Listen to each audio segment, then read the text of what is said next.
Hi everyone, my name is Sally and I'm a mixed media artist in Australia. I don't need to introduce myself if you aren't new here, but if you are, then now you know.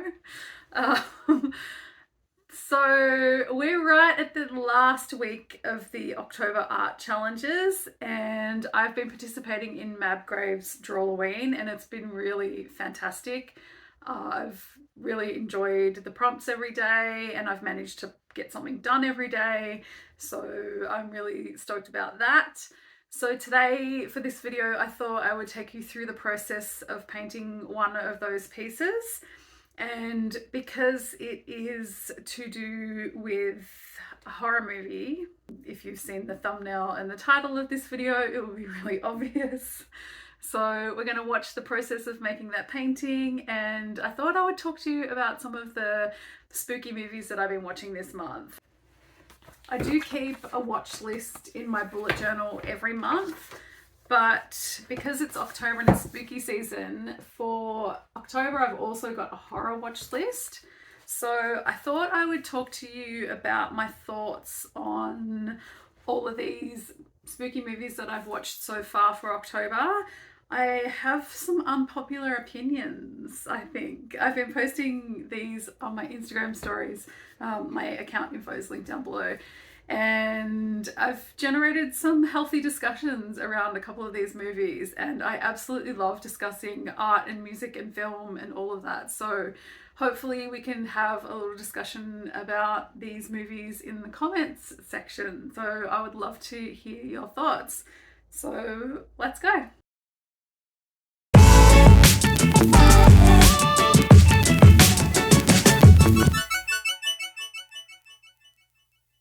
Okay, so this video is going to be a little bit longer, but I thought what I would do is talk about some of the movies that I've been watching this month, specifically spooky movies, because it is spooky season.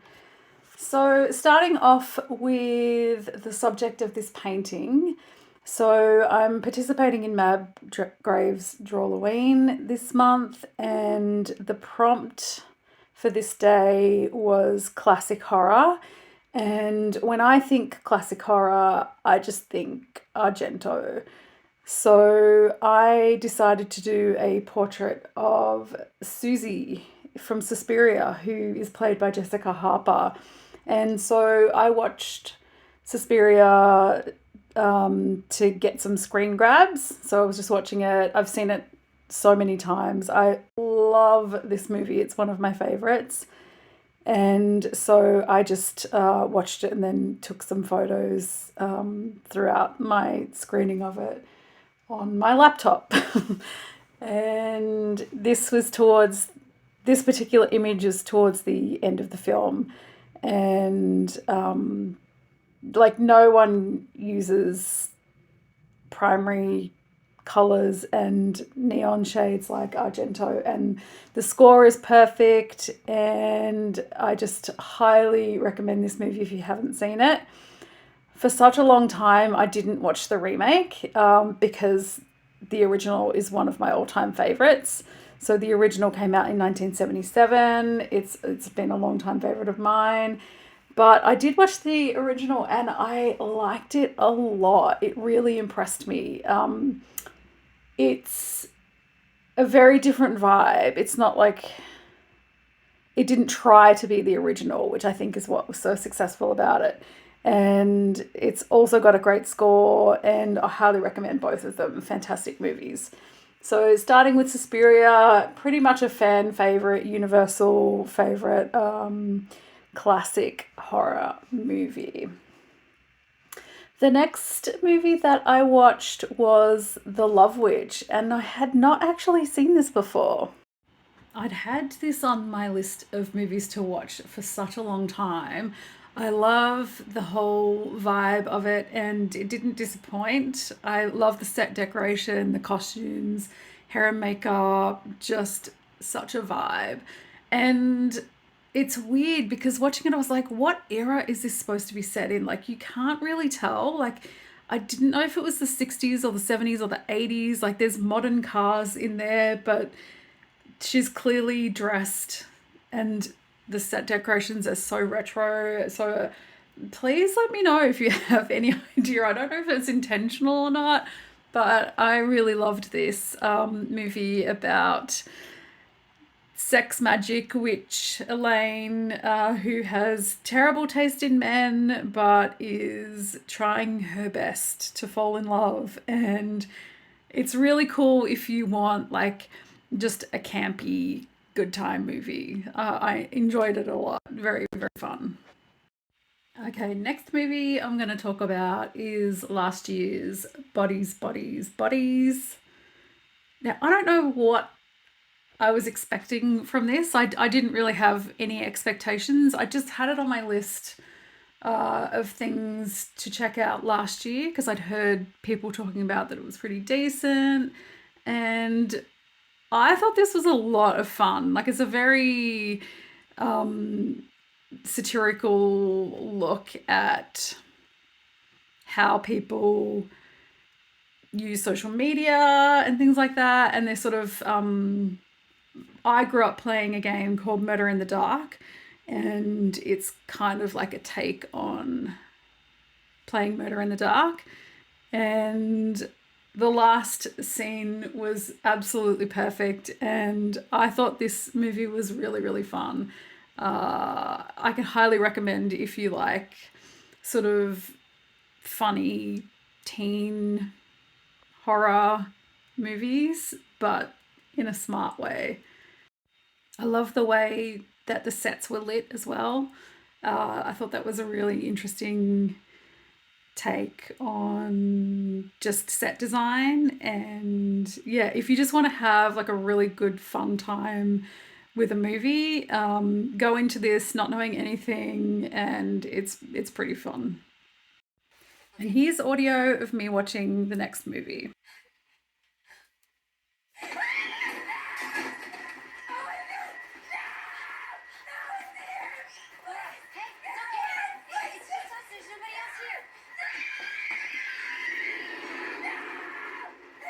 So yeah, I was watching 2022's Smile while I was painting this, and I kept seeing it popping up on my streaming services, and I absolutely hate the movie poster for it. It's terrifying, and I didn't actually realize that that is Caitlin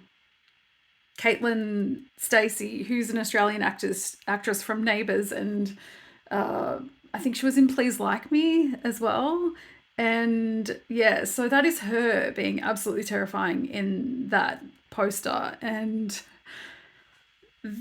ugh, Smile really got to me. I don't know what it was about it, but it was just gruesome.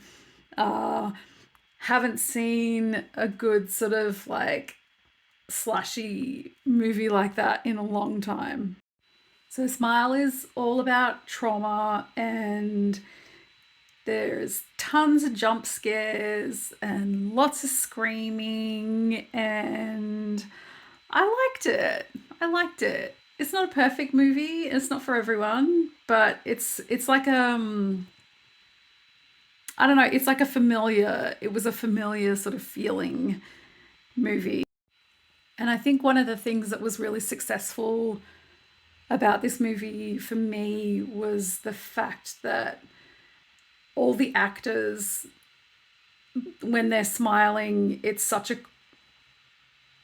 sort of authentic, eyes don't match the smile kind of feeling, if you know what I mean. They're smiling, but their eyes are not smiling. And it's really quite unnerving. And I think the next movie I'll talk about does this in a really unsuccessful way. So let's jump into, now this is probably going to be my most unpopular opinions. I watched the movie Pearl, and after waiting so long for it to hit streaming services, I watched it as soon as I found out. And after everybody raving and raving about it for such a long time, and even like a friend of mine was like, oh my God, you're going to love it. I didn't like it at all. Now, I quite liked X, and I am looking forward to seeing Maxine, which is the third in the trilogy. I like Mia Goth. I just think none of this movie was successful for me. I didn't like the performances. I thought it was boring. It was just like so cliched. It was like every movie I'd seen before. I hated the ending. I hated that last scene. It was just everything about it was so phony to me. And I hated the whole, like, when did this come out? Was it 2021, 2022?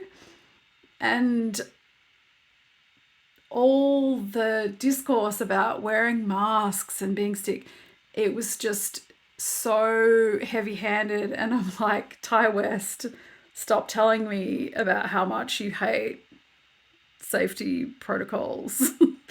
Please. It was just, it was just, I didn't like it. I know a lot of people loved this movie. I liked the way it looked, I guess, like the style of it aesthetically, but that was about it for me.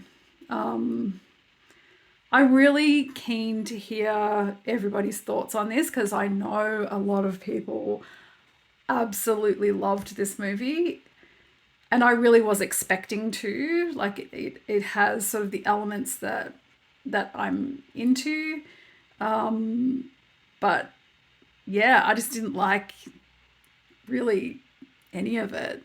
So please let me know what you thought. Please let me know if you did like it. Please let me know if you didn't like it. I need to know that I'm not the only one out there who really struggled with this movie. Uh, yeah, I'll still watch Maxine when that comes out, but Pearl was, yeah, a miss for me. Actually, I'm pretty sure my friend Nathan, who has an excellent podcast called I Hope You Suffer, I know he hates Ty West. So I'm pretty sure that we're in agreement on Pearl.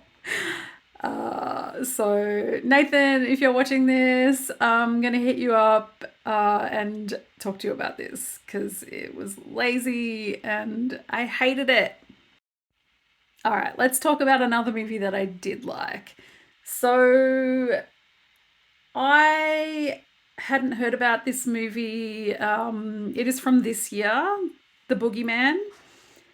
I was online and I saw someone saying how there was two movies that they'd watched recently that had sort of saved the horror genre for them, and one of them was Talk to Me, which was excellent. I saw that at cinemas. It is streaming now, I'm pretty sure. So if you haven't seen it, I highly recommend it. It was really such a phenomenal movie. And yeah, so they said that Talk to Me, so I was totally in agreement on that. And then they said the other movie that they really loved was The Boogeyman. So I thought, well, I might as well check that out because I did love Talk to Me. And this person clearly has some good taste. So I watched The Boogeyman, and this is based on a short story by Stephen King. And it's a super short story from memory, like it's only a few pages long.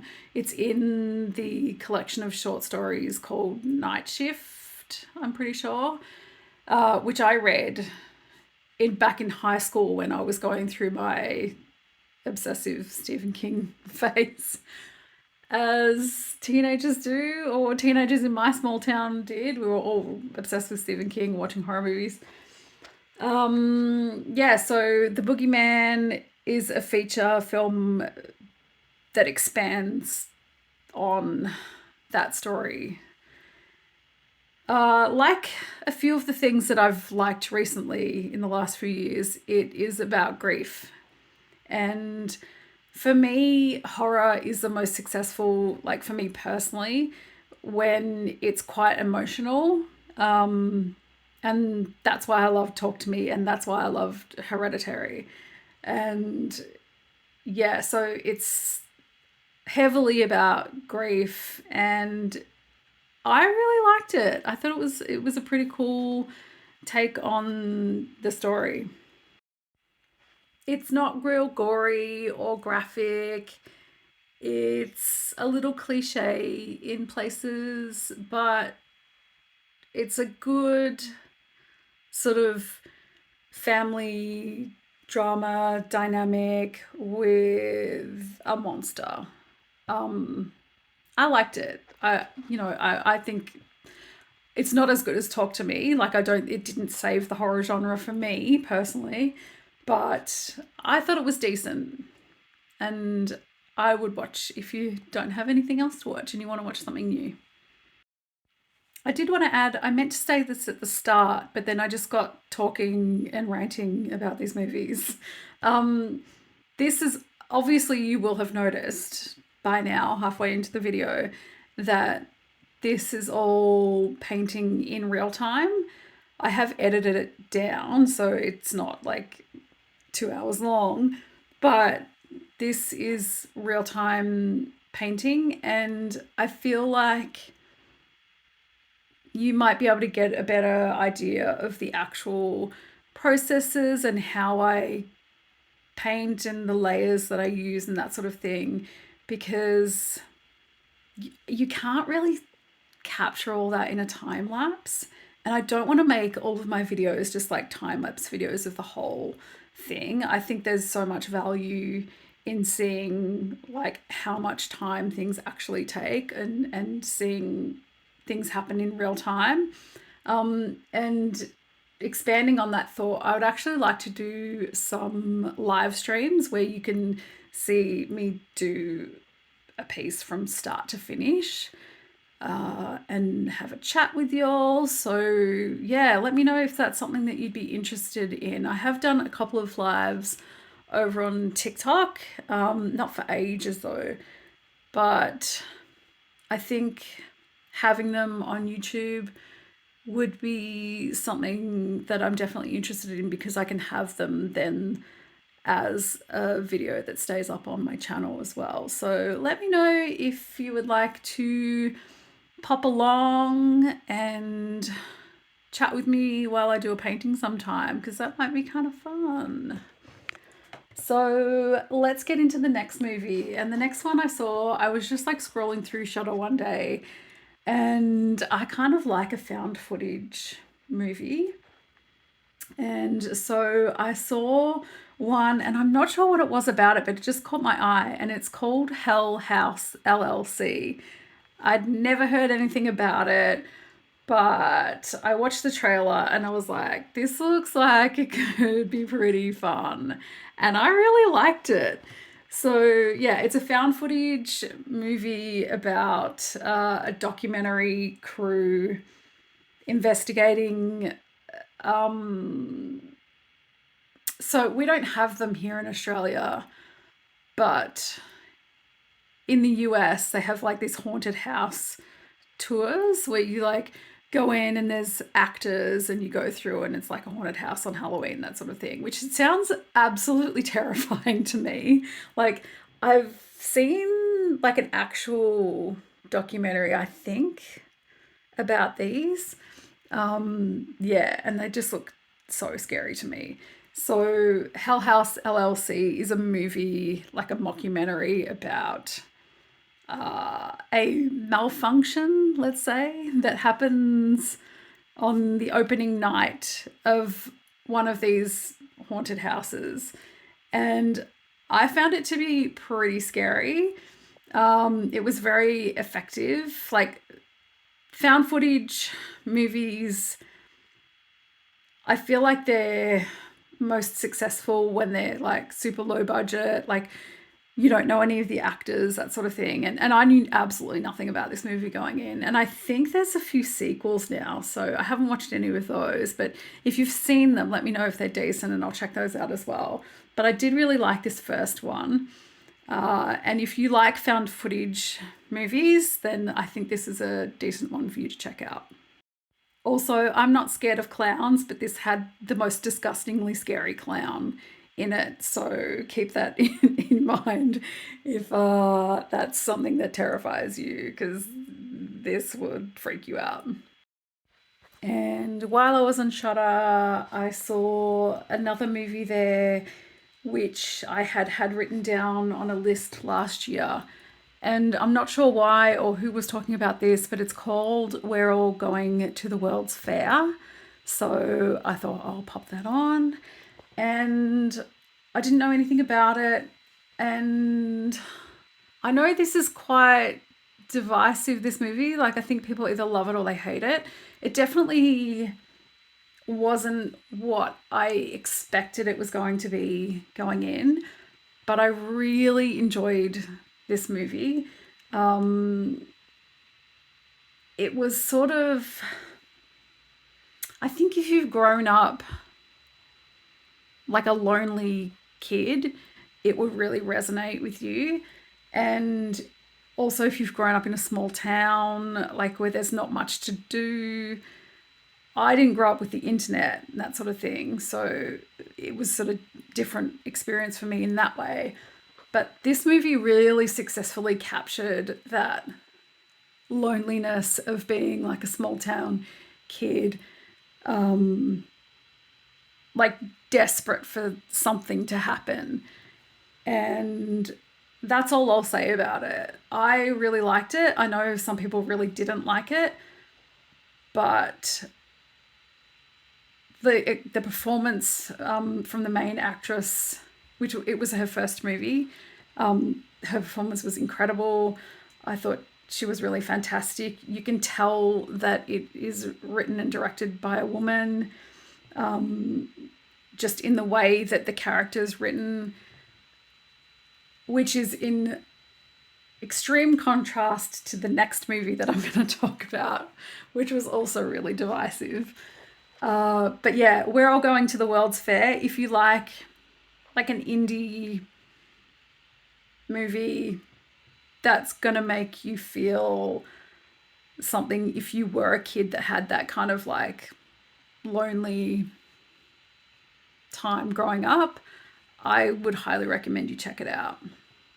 So the next movie I'm going to talk about is Men.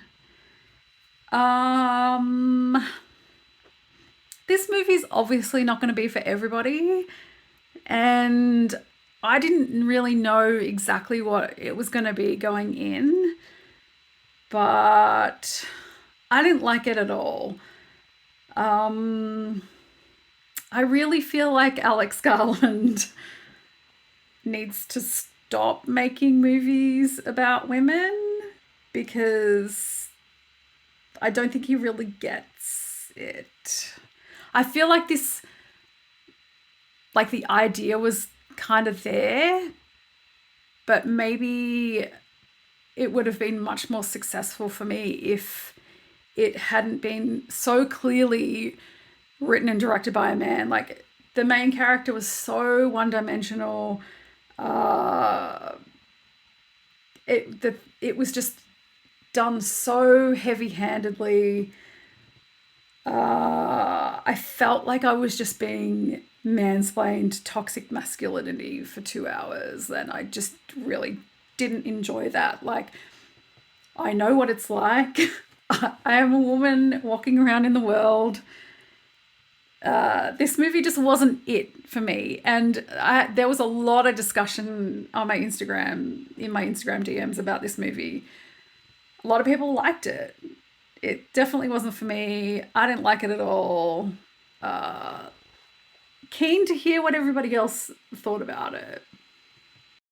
And lucky last for my list is It Comes at Night, which I hadn't seen. It's from 2017.